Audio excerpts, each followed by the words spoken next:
Hi, we're on episode 25 now, which is seen us coming back from the Australian Grand Prix in Adelaide. We'd had a hell of a time over there, which I sort of outlined to you, I think, pretty well. So we all get to the airport ready to fly home. Now this was one of, I think it was probably the only time I've ever done Australia back to the UK in one hit, pretty well one hit. We've always had a break in between, be it a race or a stopover or something like that, but this time we were going to be heading back in one go and just a stop for fuel. And it's one hell of a trip, you know. It's bad enough being cooped up on a plane for sort of 10-12 hours at a time, but when you know that you've got to really do this in one knock, it's quite a go. But anyway, that was what we'd got, and that's what we were going to do.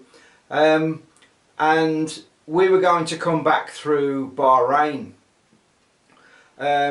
We'd got a few hours in Bahrain, obviously, just to do this refueling, and you know, we had a mooch around the duty-free stores.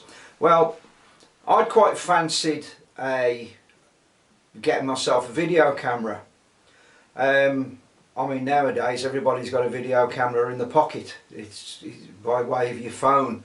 But back then, the video cameras were all sort of basically on, you know, they'd moved on from your Super 8 cine films and everything, but they'd gone on to video cameras which were using tapes that you could put into a cassette to go into your VHS machine, you know, your video player back at home. So I decided to get myself one of these cameras, and you know, we'd made a few quid, as I said, on the over-the-wall sales, selling all our team gear and everything, which you know, it was always a nice bit of money to go into the pot.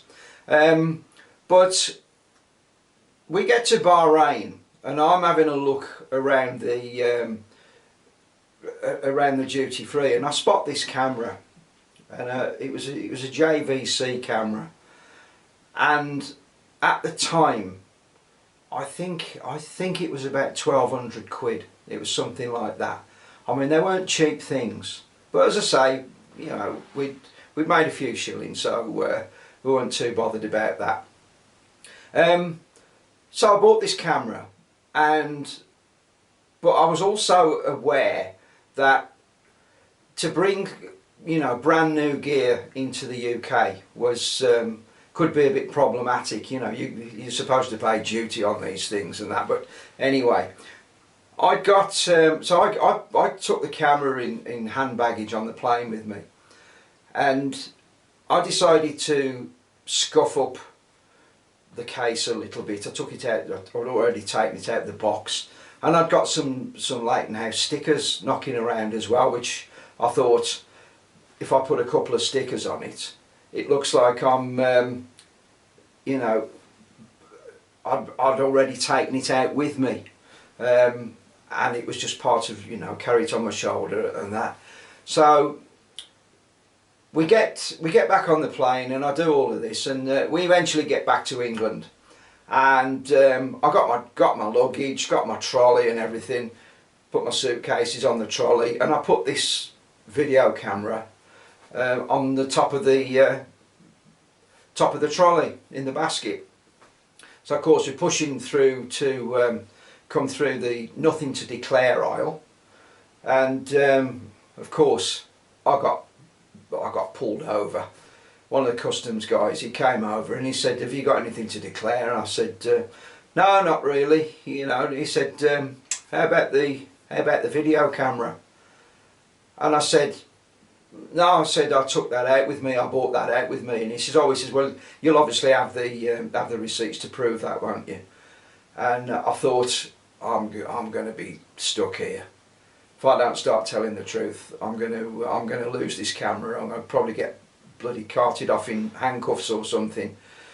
So I obviously couldn't provide a receipt for, you know, it's like 6 months ago.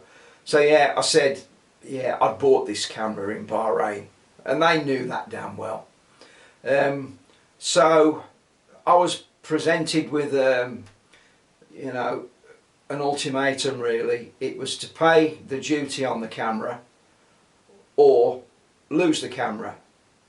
Well, seeing as I'd spent about 1,200 quid on it to start with, I didn't want to lose it, but the duty turned out to be, I think, about 400 quid.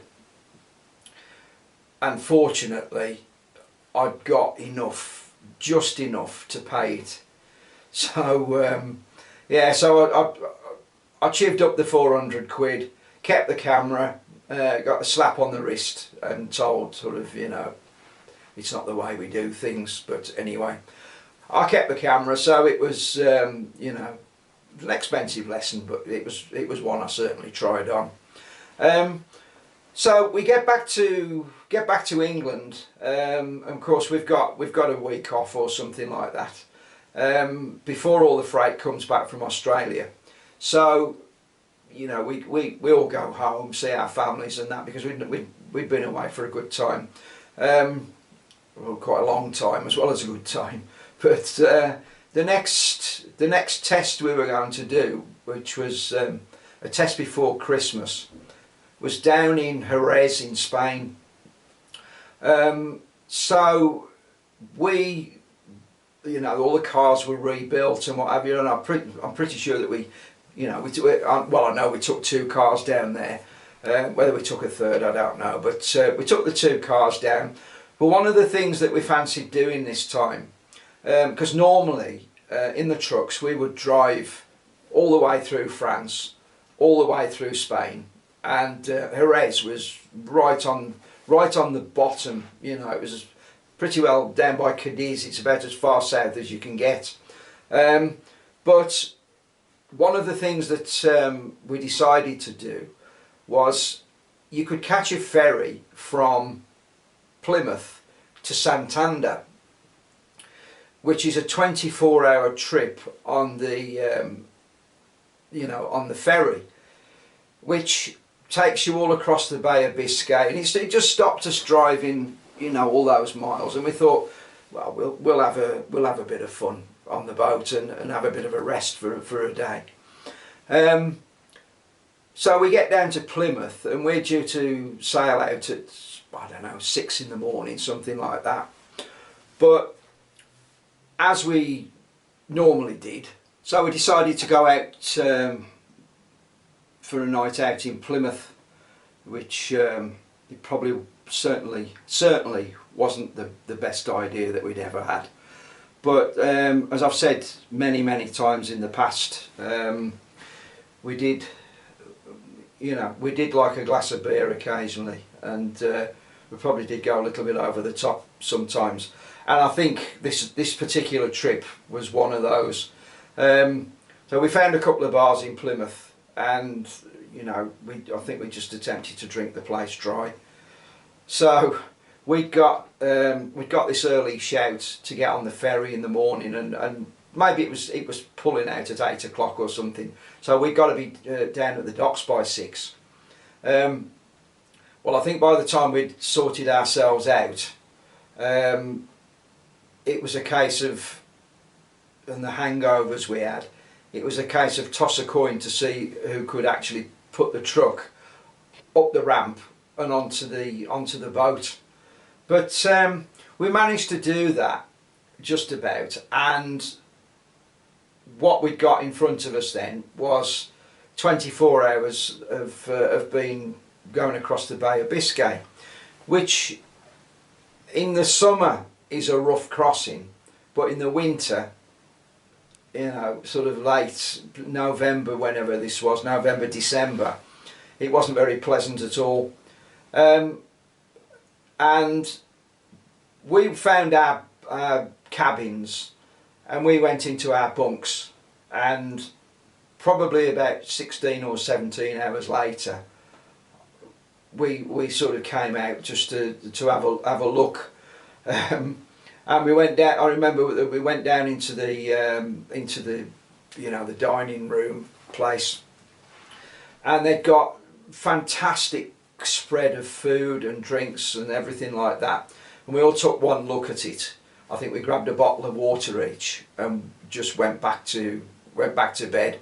So probably out of the 24-hour crossing, we spent 23 hours asleep in the bunk, which, you know, was our damn faults for tying one on in Plymouth. But anyway, we get to Santander, and you know, start on our journey down to Spain, down to south of Spain, to Jerez.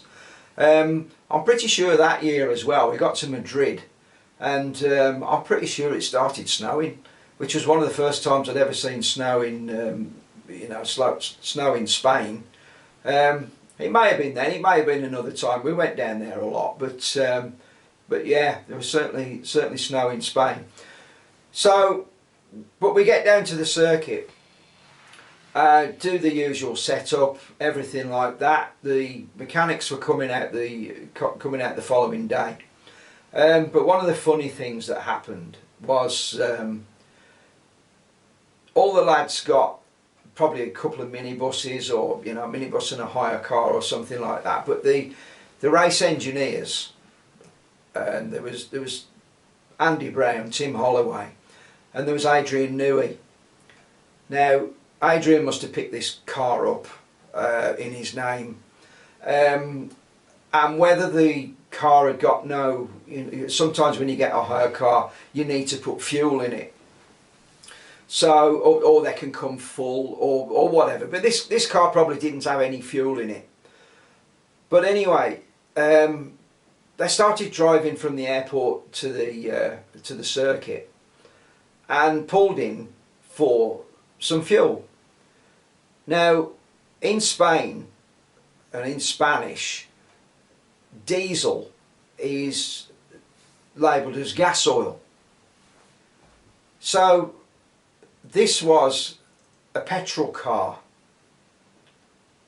But Adrian Newey, you know, the bright chap that he certainly is, managed to fill it up with gas oil. He thought it was petrol, which I think petrol in Spanish is benzene or something like that, but he put gas oil in it.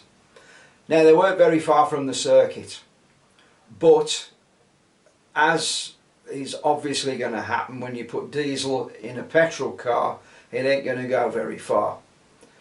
And I think they managed to splutter up to the track on you know, a carb full of petrol before the diesel kicked in, and then the car was just dead in the paddock. Well, ironically, one of our sponsors on the Leighton House car was Diesel, which is a clothing brand. They do jeans, they do t-shirts and all that kind of thing. Well, we got a hell of a lot of big Diesel stickers on the truck, and so this car, I think it was a Ford Escort or whatever the Spanish version was, I can see it now, we absolutely covered it in Diesel stickers all over the windscreen, all down the doors, everything like that. And I think Newey just he just shook his shoulders and thought, you know, it was one of those things. Somebody probably, you know, they sent off for another hire car to the hire company, but it was another example of hire cars just getting treated badly by all the race teams. We all did it. It was stupid, really, but it was it was all part of the fun.